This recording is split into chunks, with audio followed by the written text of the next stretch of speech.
মহান আল্লাহ বলেন, ইয়া আইয়ুহান নবী কুল্লি আজওয়াজিকা ওয়া বানাতিকা নিসাইল মুমিনিন ইদরিনা মিন জালাবিবিহিন্না। মুহাম্মদ সাল্লাল্লাহু আলাইহি সাল্লাম আপনি মুসলিম মহিলাদের আদেশ করে দেন, তারা যখন বাড়ি থেকে বের হবে তখন চাদর গায়ে দিয়ে বের হবে। চাদর গায়ে লাগবে। একজন এসে আমাকে বলছে, আব্দুর রাজ্জাক সাহেব একটু বলিয়েন তো, আমাদের দেশের মুরব্বীরা ঈদের মাঠে মহিলাদেরকে যেতে দিচ্ছে না, নাকি ফিতনা হবে, নাকি ফিতনা হবে, আপনি একটু বলিয়েন তো। তা আমি বললাম, বলেন কি আপনি? আল্লাহ রাসূলের সুন্নাতকে, আল্লাহ রাসূলের আদেশকে ফিতনা মানে? এ আবার কোন কথা? এ আবার কেমন কথা? একজন মহিলা বলছেন, আল্লাহর নবী যখন বললেন ঈদের মাঠে মহিলাদেরকে যেতে হবে, যুবতীদের যেতে হবে, ঋতুবতী হায়েজ যার হয়েছে তাকেও যেতে হবে, যার সলাত নেই। আল্লাহর নবী যার সলাত নেই, যার হায়েজ হয়েছে, সেইদের মাঠে গিয়ে কি করবে? তখন আল্লাহ রাসূল বলছেন, ইউকাব্বিরনা মা'আন নাসে, ওরা মানুষের সাথে তাকবীর পাঠ করবে। ওরা বলবে আল্লাহু আকবার, আল্লাহু আকবার, লা ইলাহা ইল্লাল্লাহ, আল্লাহু আকবার, আল্লাহু আকবার, ওয়ালিল্লাহিল হামদ। ইউকাব্বিরনা মা'আন নাস, তারা যারা সালাত আদায় করছে, পুরুষ যারা তাকবীর পাঠ করছে তাদের সাথে তাকবীর পাঠ করবে। ওয়াসনা জামাতাল মুসলিমিনা দাওয়াতাহুম, তারা ঈদের মাঠে গিয়ে বক্তব্য শুনবে, ঈদের মাঠে গিয়ে বক্তব্য শুনে আমল করার চেষ্টা করবে, ওদেরকে যেতে হবে। তখন মহিলা বলছেন, আল্লাহর নবী ইহদানা লাইসা লাহা জিলবাব, আমাদের কারো যে চাদর নাই যে কি গায়ে দিয়ে যাবে? আমাদের কারো যে চাদর নাই যে কি গায়ে দিয়ে যাবে? তখন আল্লাহ রাসূল বলছেন, লেতুল বিসহা সাহেবাত মিন জিলবাবিহা, তার বান্ধবীর চাদর নিয়ে যাবে, তার বান্ধবী তাকে চাদর দিবে, তার বান্ধবীর চাদর নিয়ে যাবে, মানে যেতেই হবে। চাঁপাই নবাবগঞ্জের ভাষাতে ঈদের দিন মহিলারা তো মাঠে যাবে, ওর বাপকে যেতে হবে। বুঝলেন না? আপনার ব্যথা লাগলে আসে আর যায় না কিছু। আমি আব্দুর রাজ্জাক বেনিস, আপনি হাসলেই কি আর কাঁদলেই কি, কথা আমাকে ফেরত নিতে হবে না। তবে আমি মানুষ, কোনো জায়গাতে ভুল ত্রুটি থাকতেও পারে, তবে কথা সহজে ফেরত নিতে হয় না। ঈদের দিন মহিলারাকে যেতে হবে, যেতে বাধ্য, যেতেই হবে। 5 ওয়াক্ত সালাত মহিলাদের বাড়িতে ভালো, জুমা মসজিদে যাওয়া ভালো, ঈদের মাঠে যেতে বাধ্য। 5 ওয়াক্ত সালাত বাড়িতে ভালো, জুমার দিন জুমা মসজিদে যাওয়া ভালো, ঈদের মাঠে যেতে বাধ্য, যেতেই হবে। ভালো মহিলা তো যাবে, যাবে, যার হায়েজ হয়েছে তাকেও যেতে হবে। তার 2টা কারণ, একটা বক্তব্য শুনবে, আর একটা হলো কি করবে বলেন তো দেখি? তাকবীর পাঠ করবে। ওরা তাকবীর পাঠ করবে, ওরা জিকির আজকার করবে। হায়েজ হলে জিকির আজকার বন্ধ হয় না। হজ করতে গিয়ে তপ করতে করতে আয়েশা কাঁদছেন, তো আল্লাহ রাসূল বলছেন, লেমা তাবকি আয়েশা, আর আয়েশা তুমি কাঁদছো কেন, কি হয়েছে? হাল নাফিস্তি, তোমার মনে হয় হায়েজ হয়েছে তাই না? জি হ্যাঁ।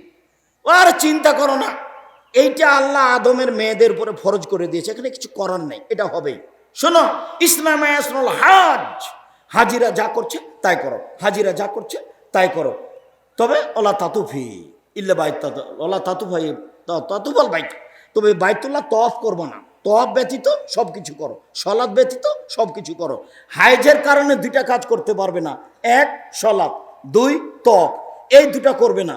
বাকি কোরআন তেলাওয়াত করবে, বাকি তাসবিহ তাহলিল করবে, বাকি জিকির আজকার করবে, বাকি আল্লাহর কাছে প্রার্থনা করবে, বাকি তাকবীর পাঠ করবে। লাব্বাইক আল্লাহুম্মা লাব্বাইক, লাব্বাইক লা শারীকা লাক লাব্বাইক, ইন্নাল হামদা ওয়া নি'মাতা লাকাল মুলক লা শারীকা লাক। আল্লাহ তোমার দরবারে উপস্থিত, আমি তোমার দরবারে উপস্থিত, প্রশংসা তোমার, অনুগ্রহ তোমার, রাজত্ব তোমার, কোনো শরীক নাই তোমার। আমি তোমার দরবারে উপস্থিত, প্রশংসা তোমার, অনুগ্রহ তোমার, রাজত্ব তোমার, কোনো শরীক নাই তোমার। লাব্বাইক আল্লাহুম্মা লাব্বাইক, লাব্বাইক লা শারীকা লাক লাব্বাইক, ইন্নাল হামদা ওয়া নি'মাতা লাকাল মুলক লা শারীকা লাক। একবার মাঠ ঘাট ফাটিয়ে দিবে। আমি বলছি জোরে বলেন, তো জোরে বলতে পারছে না। আমি বলছি কি ব্যাপার, মিছিল করে করে দুর্বল হয়ে গেছেন নাকি? তো যখন মিছিলে ছিল তখন বলছে আরো জোরে চাকা, আরো জোরে চাকা, তখন জোরে বলছে, একবার ফাটিয়ে দিবে। আমি এখন বলছি যে জোরে বলেন, আরো জোরে বলেন, তখন জোরে বলছে না।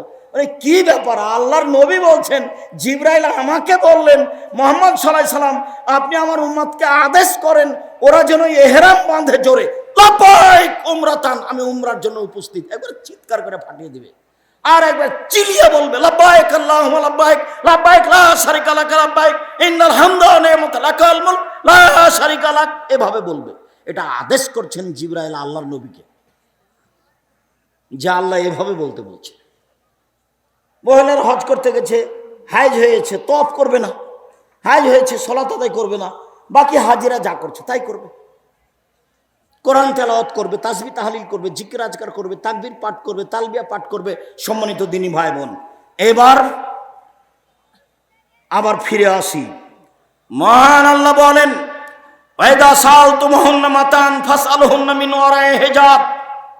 পৃথিবীর মানুষ, মহিলাদের সামনাসামনি কোনো জিনিস নিয়ে নাও, অন্তরাল থেকে নাও, আট থেকে নাও, কথা বললে আট থেকে নাও, অন্তত বোরকা পর্দা করে নাও। বলেন তো গার্লস স্কুলের হেডমাস্টারের কি হবে? আচ্ছা হেডমাস্টার সাহেব, আপনার সাথে একটা কথা, যে ফাজল ইবনে জারির রাদিয়াল্লাহু তাআলা আনহু বলছেন, সালতু রাসূলুল্লাহ সাল্লাল্লাহু আলাইহি ওয়াসাল্লাম নাজরিল ফাজাতে, আমি মহিলার উপরে হঠাৎ চোখ পড়ে যাওয়া সম্পর্কে জিজ্ঞাসা করলাম, আল্লাহর নবী মহিলার উপরে যদি হঠাৎ চোখ পড়ে যায় তাহলে কি করব? আল্লাহর নবী বলেন তো, মহিলার উপরে যদি হঠাৎ চোখ পড়ে যায় তাহলে কি করব? তখন তিনি বলছেন, ফা আমারানি, আল্লাহ রাসূল আমাকে আদেশ করলেন, আন আসরিফা বাসারি, মুখটা আমি সরিয়ে নেব। টিভিতে যদি খবর শোনেন তাহলে ওকে দেখে খবর শুনবেন না, এভাবে শুনবেন। টুপি মাথায় দিয়ে তাহাজ্জুদ পড়লে হবে না,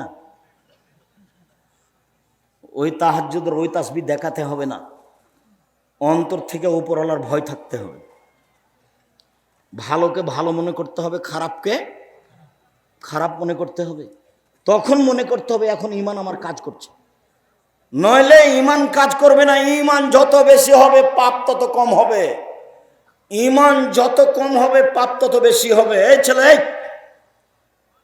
এখানে কতগুলো ছেলে আছে 5 ওয়াক্ত সালাত আদায় করে, রাতে প্রেমের গল্প করে, কেন বলো তো? ঈমান কম। কেন বলো তো? ঈমান কম। এখানে কতগুলো মহিলা আছে 5 ওয়াক্ত সালাত আদায় করে, নফল সিয়াম পালন করে, স্বামী যখন থাকে না বাড়িতে, বাপ যখন থাকে না, তখন প্রেমের গল্প করে। বলো তো কেন? ঈমান কম। ঈমান যত বেশি হবে পাপ তত কম হবে, ঈমান যত কম হবে পাপ তত বেশি হবে। ঈমান আছে কিন্তু কাজ করে না, করার পরে মনে করছে এটা খারাপই হলো, কিন্তু ঈমান দুর্বলতার কারণে এগুলো করতে পারছে না। সম্মানিত দিনী ভাই বোন, বলছিলাম রাসূল সাল্লাল্লাহু আলাইহি সাল্লাম বলেন, ইন্নার রাজুলা লা ইয়ানজুরুর রাজুলা ইলা আওরাতিল রাজুলে, একজন পুরুষ একজন মহিলার, পুরুষের ঢেকে অঙ্গ দেখতে, ঢাকারা অঙ্গ দেখতে পারে না। ওয়ালা তানজুলুল মালাতে রাওলাতিল মারাতে, একজন মহিলার ঢেকে রাখা অঙ্গ দেখতে পারে না। কোনো মহিলার সামনে পেশাব করতে বসতে পারে না, কোনো মহিলার সামনে পায়খানায় বসতে পারে না। কোনো মহিলা, একাধিক মহিলা বাড়িতে আসবে আর তার সন্তান প্রসব হবে, সব মহিলা এসে দেখবে, এটা একেবারে টোটালি হারাম। আল্লাহর নবী বলছেন কোনো মহিলার ঢেকে রাখা অঙ্গ দেখতে পারে না। রাসূল সাল্লাল্লাহু আলাইহি সাল্লাম বলছেন, লা তুবাসিরুল মারাতু আল মারাতা, একজন মহিলার গায়ে হাত লাগিয়ে কোনো কিছু করতে পারে না, হলুদ মাখাতে পারে না।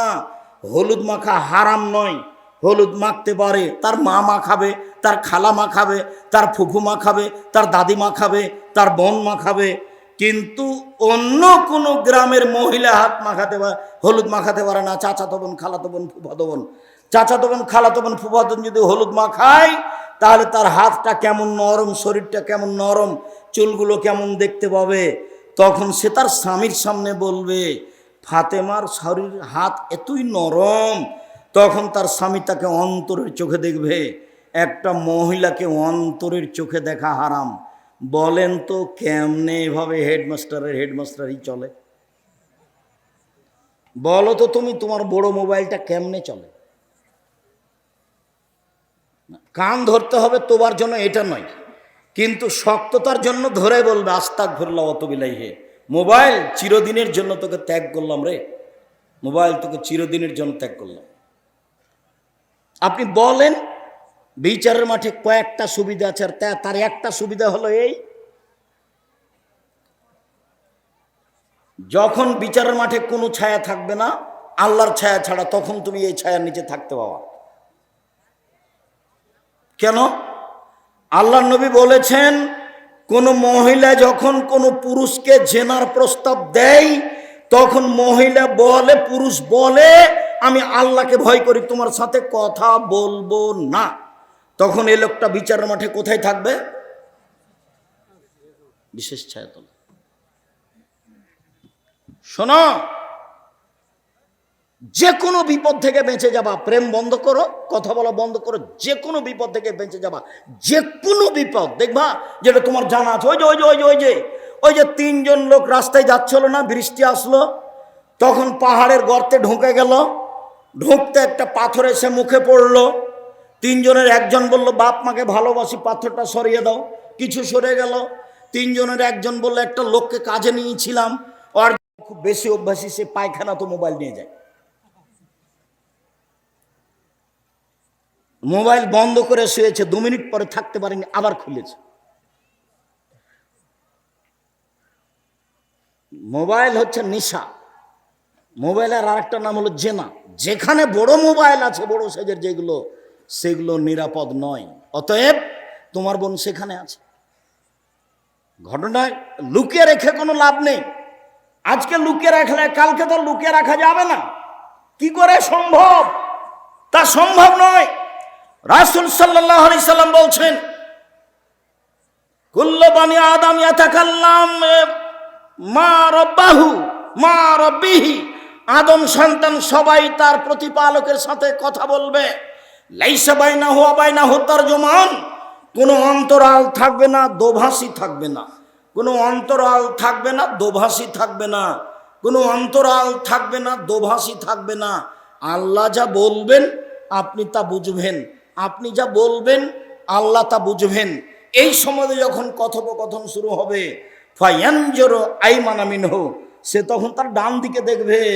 ফায়ারা মাকাদ্দামা মিন আমালিহি, তার জীবনের সব কর্ম দেখতে পাবে। দেখে বুঝতে পারবেন, এই তো ওই যে ক্লাস 10-এ যখন পড়ি তখন করে এটা জেনার পাপ। এই তো সুদ আমি অঙ্ক করছি ব্যাংকে, সেই পাপ এটা। দেখে আপনি বুঝতে পারবেন। সুম্মা ইয়ানজুরু আসফা মিনহু, সে তার বাম দিকে দেখবে। ফায়ারা মাকাদ্দামা মিন আমালিহি, পুরো জীবনের সব কর্ম দেখতে পাবে। যা দেখবে ডানে তা দেখবে বামে, যা দেখবে ডানে তা দেখবে বামে। এবার সামনের দিকে দেখবে, দেখবে জাহান্নাম। সামনের দিকে দেখবে, দেখবে জাহান্নাম। তখন আল্লাহর নবী বললেন, আদম সন্তান, খেজুরের ছাল হলেও, অল্প থেকে অল্প কিছু দান করে হলেও জাহান্নাম থেকে বাঁচো। মানে পৃথিবীতে সবচেয়ে শক্তিশালী ইবাদত হলো দান। সালাত দিয়ে জাহান্নাম থেকে বাঁচা যায় না, হজ দিয়ে জাহান্নাম থেকে বাঁচা যায় না, তাসবিহ তাহলিল জিকির আজকার দিয়ে জাহান্নাম থেকে বাঁচা যায় না। জাহান্নাম থেকে বাঁচা যায় একটা শক্তিশালী পাওয়ারফুল ইবাদত দিয়ে, তার নাম দান। আপনি সালাত আদায় করলেন, আপনার মায়ের কোনো উপকার হবে না, কবরে আছে। হজ করলেন, মায়ের কোনো উপকার হবে না, কবরে আছে। আপনি তাসবিহ তাহলিল জিকির আজকার করলেন, আপনার মায়ের কোনো সুবিধা হবে না, কবরে আছে। আপনি বললেন যে মাদ্রাসার সভাপতি সাহেব, আমি আমার মায়ের নামে 5,000 টাকা দান করলাম, আপনি তার হাতে দিয়ে আসেন, প্রকাশ করিয়েন না। তেমন দেওয়ার সাথে সাথে কবরের শাস্তি বন্ধ হয়ে গেছে। এ কথা আমি বলিনি, এ কথা মুহাম্মদ সাল্লাল্লাহু আলাইহি ওয়াসাল্লাম বলছে। ডান দিকে লক্ষ্য করলে কর্ম দেখতে পাবে, বাম দিকে লক্ষ্য করলে কর্ম দেখতে পাবে, সামনে দিকে লক্ষ্য করলে জাহান্নাম দেখতে পাবে। সম্মানিত দিনী ভাই বোন, দেখাচ্ছিলাম খাদিজাকে। খাদিজা শয়তান নন, খাদিজা আয়েশার চেয়ে দামি মহিলা ইনশাআল্লাহ। তাই কোরআন হাদিসে প্রমাণ হয়। এই দেখেন, একটু একটু একটু, এই যে দেখেন, এখন বলছি, আয়েশা জি হাজা জিব্রাইল ইকরাইকা সালামা, এই যে জিব্রাইল তোমাকে সালাম দিল। আয়েশা জি এই যে জিবরাইল তোমাকে সালাম দিল। তখন আয়েশা রাদিয়াল্লাহু আনহা বলছেন ওয়ালাইহিস সালাম ওয়া রাহমাতুল্লাহি ওয়া বারাকাতুহু, জিবরাইল কো সালাম, তার উপরে শান্তি, তার উপরে বরকত, তার উপরে শান্তি, তার উপরে রহমত। আপনি তো দেখতে পান, আমরা তো দেখতে পাই না। কই জিবরাইল? আপনি তো বলছেন এই যে এই যে জিবরাইল তোমাকে সালাম দিল। তিনজন এক খাটে, তিনজন এক লেপের নিচে, যেখানে মোহাম্মদ সেখানে আয়েশা রাদিয়াল্লাহু তাআলা আনহা, সেখানে জিবরাইল এক খাটে তিনজন, এক লেপের নিচে তিনজন। নবী দেখতে পান কিন্তু আয়েশা দেখতে পান না। আয়েশা রাদিয়াল্লাহু তাআলা আনহা নবী নন, কাজেই জিবরাইলের সাথে নবী ছাড়া কারো সাক্ষাৎ হবে না। তাই বলছেন আপনি তো দেখতে পান, আমরা তো দেখতে পাই না। আপনি তো দেখতে পান, আমরা তো দেখতে পাই না। ঠিক আছে, জিবরাইল কো সালাম, তার উপরে শান্তি, তার উপরে রহমত। ঠিক আছে, জিবরাইল কো সালাম, তার উপরে শান্তি, তার উপরে রহমত। এইবার আপনি বলেন, দুটাই বুখারী মুসলিমের হাদিস। এইবার তো আল্লাহ রাসূল বললেন না আয়েশা আল্লাহ তোমাকে সালাম দিয়েছে, না, তফাৎ বুঝতে পারেননি। আগের হাদিসে কি ছিল? খাদিজা রাদিয়াল্লাহু আনহার ব্যাপারে আল্লাহ সালাম দিয়েছেন। আর এবার আল্লাহর কথা নেই, এবার কে সালাম দিয়েছে? জিবরাইল আলাইহিস সালাম। তাহলে তফাৎ বোঝা যায় না? ওটাও বুখারী মুসলিমের হাদিস, এটাও বুখারী মুসলিমের হাদিস। আর একটু এখানে বলি, উপস্থিত বৈঠকের মুসলিম বোন, এই মেঘ কথা বলছো কেন? আপনি একজন দ্বীনী বোন, আপনার জন্য আমি এসেছি এত কষ্ট করে, আপনি কথা বলছেন কোন শরমে? আর একজন আপনার গায়ের ওপর দিয়ে চলে গেলে মুখখান খুলবেন না, একবারে মুখ টোটালাই বন্ধ রাখবেন। কেউ তো এসেছে ঢং ঢং করে টোটো বনকায় এসেছে চলে গেছে, ও কি ভালো হয়েছে? আপনি এসেছেন গল্প করলেন চলে গেলেন, এটা কি হলো? আমি কি আপনাকে কোনো কাহিনী শোনাতে এসেছি? আর একজন আপনাকে গালি দিয়ে আপনার গায়ের উপরে পা দিয়ে চড়ে চলে গেলে মুখ খুলবেন না, ফল ভালো হবে। আর চিরদিনই মুখ বন্ধ রাখবেন। প্রতিবেশীর সাথে কোনোদিন ঝগড়া করবেন না, প্রতিবেশী মহিলার সাথে ঝগড়া করবেন না, জায়ের সাথে কোনোদিন ঝগড়া করবেন না, শাশুড়ির সাথে কোনোদিন মুখ খুলবেন না। মুখ বন্ধ রাখেন, ফল ভালো হবে। মুখ খুলবেন, ফলাফল জাহান্নাম হবে। মুখই জাহান্নামে নিয়ে যায় মানুষকে।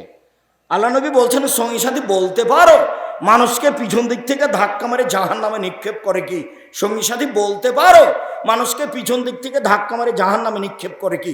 সঙ্গী সাথী বলতে পারো মানুষকে পিছন দিক থেকে ধাক্কা মেরে জাহান্নামে নিক্ষেপ করে কি? বলতে বলতেই জিভাটা ধরে নিয়েছেন আল্লাহ নবী নিজেই। জিভা মানুষকে পিছন দিক থেকে ধাক্কা মারে জাহান্নামে নিক্ষেপ করে। মুখ বন্ধ রাখেন, ফলাফল ভালো হবে। 4 নম্বরে বলেছি, দোকানে বসে আড্ডা পিটবেন না। যেখানে দুইজন বসে আছে সেখানে বসবেন না। ওই কথা নিয়ে কথা এসেছে, সাবধান, চিরদিনের জন্য তওবা করে উঠতে হবে। যেমন ভাবে ওই ডুলি বিবি যেমন ভাবে থুবড়া এই শব্দগুলোর উপরে পেশাব করে দিয়ে উঠে যাবো, আর কোনোদিন হবে না আমার বাড়িতে, ঠিক তেমনি ভাবে কান ধরে বলে উঠতে হবে আস্তাগফিরুল্লাহ ওয়া আতুবু ইলাইহি। জিন্দেগিতে কোনোদিন দোকানে যেখানে দুইজন বসে আছে সেখানে বসবে না। আসসালামু আলাইকুম দোকানদার সাহেব, হ্যাঁ কি বলছিলেন? 1 কেজি লবণ দেন, 250 মরিচ দেন, হয়েছে? জি, এই টাকা নেন, আসসালামু আলাইকুম। দোকান করা বুঝলেন না? দোকানের প্রয়োজনীয়তে যেতে হবে, যাবেন আসসালামু আলাইকুম, জিনিস নিয়ে ফিরবেন আসসালামু আলাইকুম। সালাম দিতে শিখতে হবে, সালাম দিতে বাধ্য। সবাই সবাইকে সালাম দিতে জরুরি। স্ত্রীকে সালাম দিবে স্বামী, স্বামীকে সালাম দিবে স্ত্রী, দোকানদারকে সালাম দিবেন আপনি, আবার ফেরত আসবেন দোকানদারকে সালাম দিয়ে আসবেন, ওখানে বসবেন না। কথা রক্ষা করেন, ভালো হবে। আল্লাহ রাসূল একদিন বলছেন কাইফাবে কুমাবে জামানিন, তোমাদের কি হবে, যুগের কি হবে, তোমাদের কি হবে, যুগের কি হবে, তোমাদের কি হবে, যুগের কি হবে। এই যে কি তুমি হোসালাতে মিনে না সে, যেদিন তোমরা থাকবা আগাছার মাঝে, কেউ ভালো থাকবে না, সবই হবে খারাপ। মৌলানা সাহেব টাকা মেরে খাই, হেড মৌলানা টাকা মেরে খাই, হেডমাস্টার টাকা মেরে খাই, চেয়ারম্যান মেম্বার এমপি মন্ত্রী যে যেখানে আছে টাকা মেরে খা, আত্মসাৎ করে, কারো আদা ঠিক থাকবে না, সবাই পশু প্রাণীর মতো হবে। 3 শ্রেণীর মানুষের সাথে আল্লাহ কথা বলবেন না, 3 শ্রেণীর মানুষের সাথে আল্লাহ কথা বলবেন না, 3 শ্রেণীর মানুষের সাথে আল্লাহ কথা বলবেন না। সে যত বড়ই পরহেজগার হোক না কেন, সে যত বড়ই নেতা হোক না কেন, 1 মালিকুন কাজ্জাব, মিথ্যুক দায়িত্বশীল, মিথ্যুক দায়িত্বশীল, মিথ্যুক হেডমৌলানা, মিথ্যুক হেডমাস্টার, মিথ্যুক প্রিন্সিপাল, মিথ্যুক জেল সুপার, মিথ্যুক গ্রাম্য সর্দার, মিথ্যুক মসজিদের সভাপতি, মিথ্যুক মাদ্রাসার সভাপতি, মিথ্যুক স্কুলের সভাপতি, চেয়ারম্যান, মেম্বার, এমপি, মন্ত্রী, ডিসি, এডিসি, যারা যেখানে মিথ্যা কথায় দায়িত্ব পালন করছে, সে প্রত্যেক বছর যদি হজ করে, প্রতি মাসে যদি উমরা করে, তবু তার সাথে আল্লাহ কথা বলবেন না। দুই শাইখুন জানিন বেশি বয়সে জেনা করে, যে বেশি বয়সে জেনা করে, যে তার সাথে আল্লাহ কথা বলবেন না। তিন, টাকনোর নিচে কাপড় পরে, যে পায়জামা প্যান্ট লুঙ্গি টাকনোর নিচে পরে, যে 24 ঘন্টার মধ্যে প্যান্ট কেটে নিতে হবে, কেটে নিতে হবে, উল্টিয়ে রাখা অভ্যাসে পেশাব করে দিতে হবে। এই ছেলে, তোমার মা তো দায়িত্ব পালন করে না, তোমার মা তো পরিবারকে ধ্বংস করতে এসেছে। তোমার বাপ তো দায়িত্ব পালন করে না, তোমার বাপ এই পরিবারকে ধ্বংস করছে নিজের হাতে। আল্লাহ নবী বলছেন যে একটা লোক বাতি জ্বালিয়েছে, আলো জ্বালিয়েছে, এই কীট পতঙ্গগুলো সব ওখানে গিয়ে পড়ে যায়, সব মরে যাচ্ছে, আর আমি সবকে খালি জোর করে ঠেকাচ্ছি, জোর করে ঠেকাচ্ছি, জোর করে ঠেকাচ্ছি, কিন্তু থামাতে পারছি না, সবাই যাচ্ছে, পুড়ে যাচ্ছে। তোমার বাপ মাকে ঠেকাতে হতো, কিন্তু তোমার বাপ মা আরো আগুনে ছেলে মেয়েকে কি করছে? ঠেলে দিচ্ছে।